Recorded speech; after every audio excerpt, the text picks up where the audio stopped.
Hello students, पहलवान Gurudeen group of college के अंतर्गत आने वाले पहलवान गुरुदीन महिला महाविद्यालय की इतिहास विभाग अध्यक्ष मैं साधना नागल एक बार फिर इतिहास का एक नया वीडियो लेकर उपस्थित हुई हूँ। यह वीडियो आपके सिलेबस से संबंधित है। वीडियो को लाइक और शेयर जरूर करें। अपनी स्टडी को नियमित रखने के लिए पहलवान गुरुदीन के यूट्यूब चैनल को सब्सक्राइब करें और बेल आइकन दबाएं ताकि आपको नए वीडियो की नोटिफिकेशन मिलती रहे। इस वीडियो में मैं आपको लॉर्ड विलियम बेंटिक के आर्थिक सुधारों के बारे में बताऊंगी। लॉर्ड विलियम बेंटिक 1828 में गवर्नर जनरल के पद पर आया। उसके आगमन से भारत में एक नवीन युग का आरंभ होता है। वह उदार विचारों का व्यक्ति था। उस पर इंग्लैंड के तत्कालीन उदारवादी और सुधार आंदोलन का प्रभाव था। इन उदारवादी प्रभावों के कारण उसका विचार था, शासकों का प्रथम कर्तव्य शासितों के लिए कल्याणकारी कार्य करना था। अतः भारत की जनता का कल्याण करना वह ब्रिटिश शासकों का प्रथम कर्तव्य मानता था। उसने भारत में उदारवादी तथा ब्रिटेन की स्वतंत्र भावना का विकास किया। वह भारत के इतिहास में अपने सुधार कार्यों के लिए प्रसिद्ध है। रॉबर्ट्स लिखता है कि वह अपने समय का सच्चा उदारवादी था, जो उस समय के कैथोलिक मुक्ति और संसदीय सुधार आंदोलनों के गहरे रूप से प्रभावित था। उसका जीवन सादा था और गवर्नर जनरल के पद के वैभवपूर्ण जीवन को वह नापसंद करता था। इसमें और अपने कल्याणकारी विचारों के लिए वह लॉर्ड रिपन के समान था। जनता का कल्याण करना, प्रशासन में मितव्ययिता करना, शांति को सुरक्षित रखना उसके मुख्य प्रशासनिक उद्देश्य थे।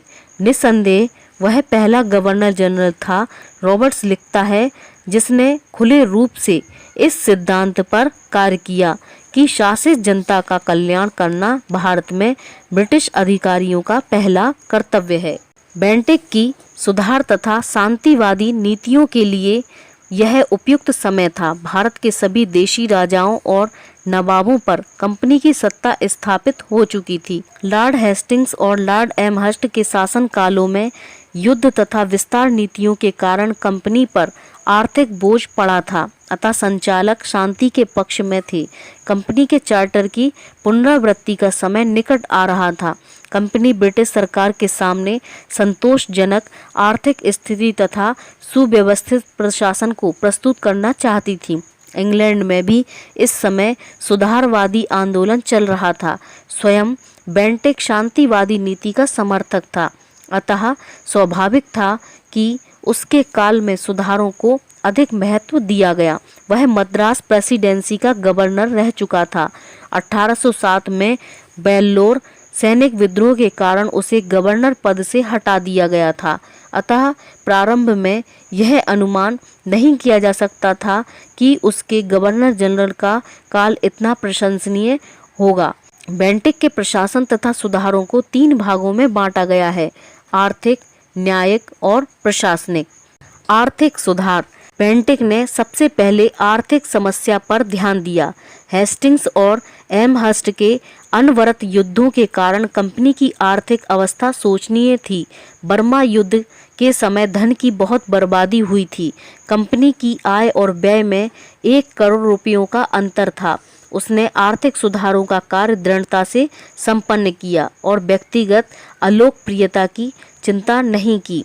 उसने आर्थिक सुधारों के द्वारा 1.5 करोड़ रुपए वार्षिक बचत करने में सफलता प्राप्त की। वेतन में कमी। आर्थिक सुधारों के लिए आवश्यक था कि व्यय में कमी की जाए और आय में वृद्धि की जाए। इसके लिए बेंटिक ने 2 कमेटियां नियुक्त की, जिनका उत्तरदायित्व नागरिक तथा सैनिक व्यय की जांच करना और इसमें कमी करने का सुझाव देना था। विस्तृत जांच करने के बाद दोनों कमेटियों ने अपनी रिपोर्ट बेंटिक को प्रस्तुत की। बेंटिक ने इस सुझावों को स्वीकार कर लिया। के फलस्वरूप अनेक पदों को समाप्त कर दिया। कई श्रेणियों के कर्मचारियों के वेतन तथा भत्तों में कमी कर दी गई। इसी कमी के उपरांत भी इन अधिकारियों के वेतन ऊंचे बने रहे। भत्तों में कमी। संचालकों का आग्रह था कि सैनिकों के भत्तों में कमी कर दी जाए। क्लाइव ने सैनिकों को दोहरा भत्ता समाप्त कर दिया था। इसके कारण उसे सैनिकों के विरोध और विद्रोह का सामना करना पड़ा। क्लाइव ने विद्रोहियों का कठोरता से दमन किया था। बेंटिक ने भी भत्ता कम करने का निश्चय किया। उसने नियम बनाया कि कलकत्ता के 400 मील के भीतर रहने वाले सैनिकों को केवल आधा भत्ता दिया जाए। इससे कंपनी को 20,000 पाउंड वार्षिक की बचत हुई, लेकिन सैनिकों में घोर असंतोष फैला।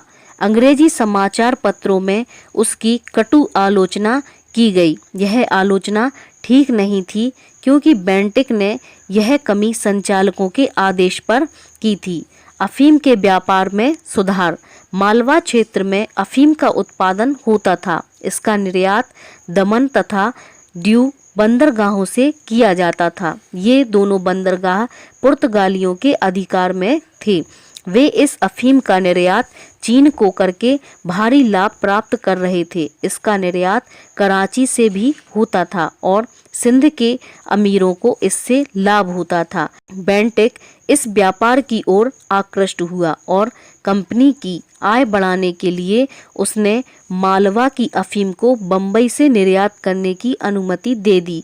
मालवा के व्यापारियों को सीधे बंबई अफीम लाने के लिए लाइसेंस दिए गए। कर मुक्त भूमि पर करारोपण। कंपनी की आय में वृद्धि करने के उद्देश्य से बेंटिक ने कर मुक्त या माफी जमीनों पर भूमि कर लगा दिया। कंपनी के शासन के पूर्व हिंदू और मुस्लिम शासकों द्वारा धार्मिक कार्यों के लिए कर मुक्त जमीन प्रदान करने की परंपरा थी। बंगाल, बिहार, उड़ीसा में ऐसी बहुत सी जमीनें थीं जिनके स्वामी उन्हें कर मुक्त होने का दावा करते थे। 1793 और 1801 में इस प्रकार की जमीनों की जांच की गई, लेकिन कार्य संतोषजनक रूप से नहीं हो पाया। 1828 में बेंटिक ने कलेक्टरों को आदेश दिया कि इस कार्य को गंभीरता से पूरा किया जाए। उसने इस कार्य के लिए विशेष कमिश्नरों की नियुक्ति की, जो कलेक्टरों के निर्णयों के विरुद्ध अपीलें सुनते थे। जिन जमींदारों के पास कोई साक्ष्य नहीं था, उनकी जमीनों पर कर लगा दिया गया। इससे कंपनी की आय में 30 लाख रुपए वार्षिक बढ़ गई।